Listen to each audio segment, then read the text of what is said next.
সাল্লাম যখন বৃদ্ধ বয়স, যখন 100-র কাছাকাছি 80-90 বছর বয়স হয়ে গেল, বয়সে উপনীত হলো, ওনার কোনো সন্তান নেই। উনি আল্লাহ তাআলার দরবারে দোয়া করলেন যে রব্বি হাবলি মিনাস সালিহিন, আয় আল্লাহ, হে আমাদের প্রতিপালক, হে আমার প্রতিপালক, আপনি আমাকে একজন ন্যায়পরায়ণ একজন সন্তান দান করুন।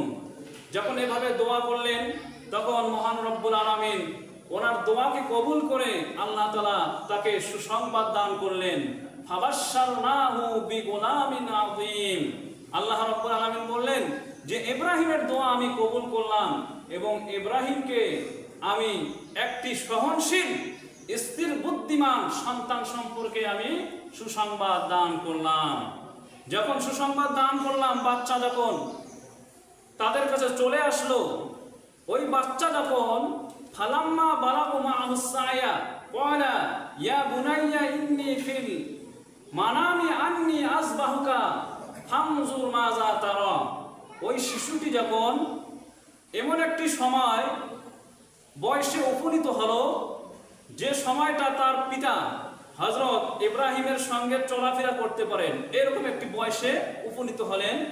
তো ওই সময় আল্লাহ রাব্বুল আলামিন ইব্রাহিম আলাইহিস সালামকে পরীক্ষা করার জন্য আদেশ দিলেন স্বপ্নে যে তোমার কাছে যে সবচেয়ে বেশি প্রিয়, সেই প্রিয় ব্যক্তিকেই তুমি আমার নামে কোরবানি করে দাও। অনেক কাহিনী আমি সংক্ষেপে বলতেছি।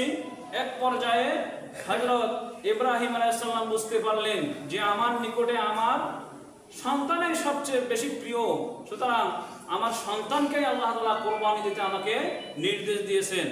যেহেতু আল্লাহ তাআলা নির্দেশ দিয়েছেন, এই কারণে উনি বললেন যে ও আমার কলিজার টুকরা বাচ্চা সন্তান, আমি স্বপ্নে দেখেছি যে তোমাকে আমি জবাই করতেছি।